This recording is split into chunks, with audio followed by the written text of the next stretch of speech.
Our week one topic number two is about historical roots and evolution, which is still part of the introduction to globalization. Long before the modern era of digital connectivity and multinational corporations, ancient civilizations were already laying the foundations of globalization through vibrant networks of trade, cultural exchange, and migration. This early phase, often referred to as ancient or archaic globalization, spanned thousands of years before 1500 Common Era and was marked by the gradual interlinking of distant societies through commerce, religion, and exploration. As early as 3000 before the Common Era, civilizations such as Mesopotamia, the Indus Valley, and ancient Egypt were engaged in long-distance trade. These early trade networks facilitated the movement of goods like textiles, spices, metals, and precious stones across vast distances, linking river valleys and coastal cities in a web of economic interdependence. One of the most iconic examples of this early connectivity was the Silk Road, established around the 2nd century before the Common Era. Stretching from China to the Mediterranean, the Silk Road was not merely a conduit for silk and spices. It was a channel for the exchange of ideas, technologies, and religious beliefs. Along its routes, merchants, pilgrims, and scholars carried with them philosophies, inventions, and cultural practices that would shape civilizations for centuries. Cultural and religious diffusion was another hallmark of this era. Buddhism, for instance, spread from its origins in India to East and Southeast Asia, adapting to local traditions and giving rise to diverse schools of thought. Similarly, Islam expanded across North Africa, the Middle East, and parts of Asia, propelled by both trade and conquest. This spread was not only religious but also intellectual, as Islamic scholars preserved and advanced knowledge in fields such as medicine, astronomy, and philosophy.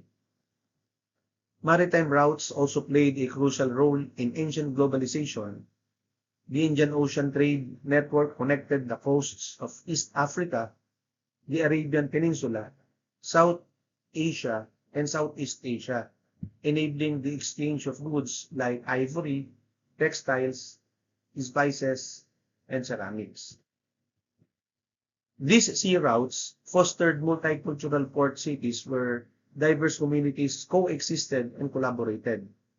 Meanwhile, the trans-Saharan trade linked West Africa to the Mediterranean world, facilitating the movement of gold, salt, and enslaved people, and contributing to the rise of powerful empires such as Ghana and Mali. Together, these early forms of globalization reveal that the desire to connect, exchange, and learn from others is deeply rooted in human history. They remind us that even in ancient times, the world was already in motion, intertwined by curiosity, commerce, and culture.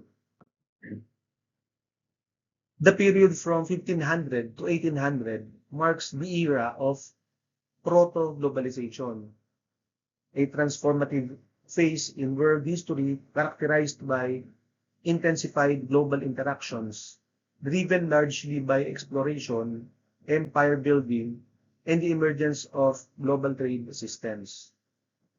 This era laid the groundwork for modern globalization by expanding the scale and scope of cross-cultural contract and economic integration. At the heart of proto-globalization was the age of exploration, during which European powers such as Portugal, Spain, Britain, France, and the Netherlands embarked on ambitious voyages across the Atlantic, Indian, and Pacific Oceans. These expeditions led to the colonization of vast territories in the Americas, Africa, and Asia, reshaping global demographics, economies, and political boundaries. One of the most consequential outcomes of this period was the Columbian Exchange, a massive transoceanic transfer of crops, animals, people, and pathogens between the Old and New Worlds. While it introduced new staples like maize, potatoes, and tomatoes to Europe, and horses and wheat to the Americas, it also brought devastating diseases such as smallpox, which decimated indigenous populations. This period also saw the rise of mercantilism and the consolidation of colonial empires. European powers established colonies primarily as sources of raw materials and markets for manufactured goods, integrating them into a burgeoning global trade network. The wealth extracted from colonies fueled the growth of European economies and intensified competition among imperial powers. Trade routes crisscrossed the globe, connecting sugar plantations in the Caribbean, silver mines in the Andes, spice islands in Southeast Asia, and textile centers in India. However, one of the darkest aspects of proto-globalization was the transatlantic slave trade. Over the course of 3 centuries, millions of Africans were forcibly uprooted from their homelands and transported under brutal conditions to the Americas. There, they were enslaved and exploited to sustain plantation economies, particularly in the production of sugar, cotton, and tobacco. This inhumane system not only inflicted immense suffering, but also created enduring legacies of racial inequality and diaspora communities that continue to shape societies today. In sum, proto-globalization was a period of profound transformation marked by exploration, exploitation, and exchange. It expanded the horizons of human interaction, but also introduced patterns of inequality and domination that would echo through subsequent centuries of global development. The period of modern globalization from the 19th century to the end of World War II in 1945 marked a dramatic acceleration in global interconnectedness, driven by industrialization, imperial ambition, and mass migration. This era witnessed the transformation of the global economy and society through technological innovation, expanding empires, and the movement of people on an unprecedented scale. At the forefront was the Industrial Revolution, which began in Britain and soon spread to Europe, North America, and beyond. Mechanized production revolutionized manufacturing, enabling mass production of goods at lower costs and with greater efficiency. Railways and steamships drastically reduced travel time and transportation costs, while the telegraph allowed near instantaneous communication across continents. These innovations not only boosted productivity, but also facilitated the rapid expansion of global trade, linking producers and consumers across vast distances. Imperial expansion further intensified globalization during this period. European powers, driven by economic interests and nationalist ideologies, extended their control over large parts of Africa, Asia, and the Pacific. Colonies were integrated into global markets as sources of raw materials such as rubber, cotton, and minerals, and as captive markets for manufactured goods. This imperial system created a global economic hierarchy with industrialized nations at the center and colonized regions supplying labor and resources at the periphery. Simultaneously, the world experienced massive waves of migration. Millions of people moved across continents in search for work, opportunity, or refuge. European migrants settled in the Americas and Australia, contributing to the development of settler societies. Meanwhile, indentured laborers from India and China were transported to plantations and infrastructure projects in the Caribbean, Southeast Asia, and Africa. These migrations reshaped demographics, introduced new cultural influences, and laid the foundations for today's multicultural societies. In sum, modern globalization during this era was marked by technological progress, imperial dominance, and human mobility. While it brought economic growth and cultural exchange, it also entrenched inequalities and set the stage for the geopolitical tensions that would culminate in the global conflicts of the 20th century. Contemporary globalization, spanning from the end of World War II to the present, represents the most expansive and accelerated phase of global integration in human history. It is characterized by the institutionalization of global cooperation, ideological competition, economic liberalization, and the digital transformation of society. This period has not only deepened the interconnectedness of states and markets, but has also empowered individuals and small groups to participate in global processes. In the aftermath of World War II, a new international order was established to prevent future conflicts and foster economic recovery. Institutions such as the United Nations, the World Bank, the International Monetary Fund or IMF, and the General Agreement on Tariffs and Trade or GATT, later succeeded by the World Trade Organization or WTO, were created to promote peace, development, and global trade.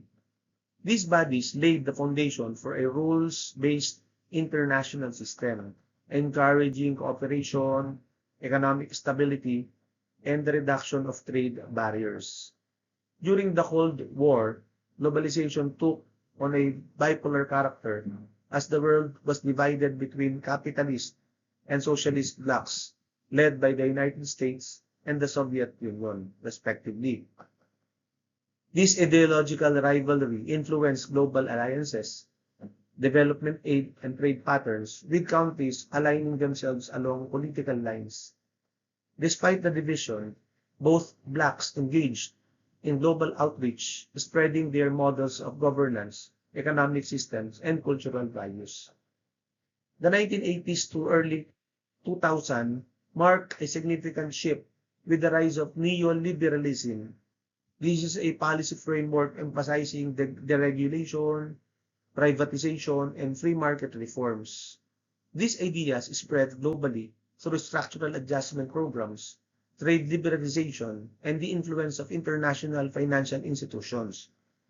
Multinational corporations expanded their reach, and financial globalization intensified, with capital flowing rapidly across borders through stock markets, investment funds, and digital platforms. The digital revolution further transformed globalization by revolutionizing communication, commerce, and information exchange. The advent of the internet, mobile technology, and social media enabled real-time global interaction, reshaped industries, and gave rise to new forms of digital labor and entrepreneurship. This era also saw the emergence of what Thomas Friedman calls Globalization 3.0, where individuals and small groups, empowered by digital tools, became global actors. From remote freelancers and online educators to social media influencers and grassroots activists, people now participate directly in shaping global culture, economy, and discourse. Contemporary globalization is thus a complex and evolving phenomenon. It has brought remarkable progress in connectivity, innovation, and cooperation, while also raising critical questions about inequality, sovereignty, data privacy, and sustainability. Understanding this phase is essential for navigating the opportunities and challenges of our increasingly independent world. In the current phase of globalization, several emerging trends and challenges are reshaping the global landscape, signaling a shift from the post-Cold War unipolar order to a more complex and contested global environment. One of the most significant developments in the rise of multipolarity, countries like China and India, along with regional blocs such as ASEAN, the African Union, and Mercosur, are asserting greater influence in global affairs. This shift challenges the long-standing dominance of Western powers and introduces new dynamics in trade, diplomacy, and global governance.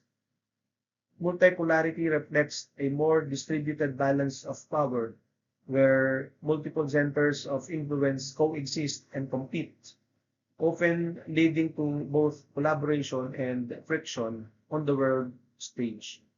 At the same time, globalization is facing a growing backlash.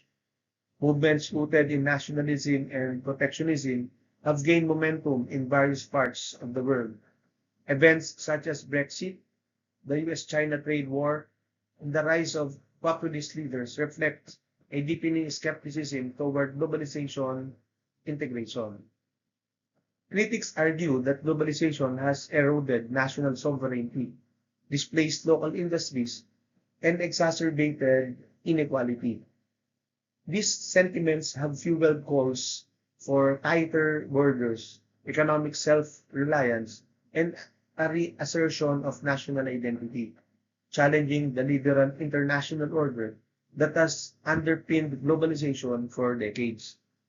Moreover, global crises such as pandemics and climate change have underscored the profound interdependence of nations. The COVID-19 pandemic revealed both the vulnerabilities and the necessity of global cooperation in public health, supply chains, and scientific research. Similarly, the escalating climate crisis demands coordinated international action as no single country can mitigate its effects alone. These challenges highlight the paradox of globalization.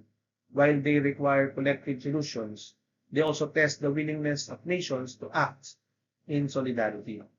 Together, these trends suggest that globalization is not in retreat, but is undergoing transformation.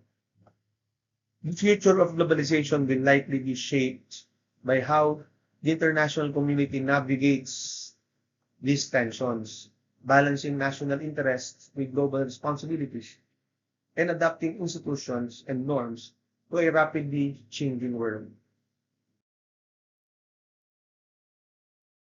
To conclude, globalization is not a singular event, but a historical continuum. From ancient caravans to digital networks, it has evolved through trade, conquest, migration, and innovation. Understanding its roots helps us navigate its future, balancing integration with equity, sustainability, and cultural dependency. And this ends our week one topics 1 and 2. Please always review, rewatch the reminders before the prelim week 1 lectures. Always comply with the requirements, always follow instructions. Keep safe and God bless.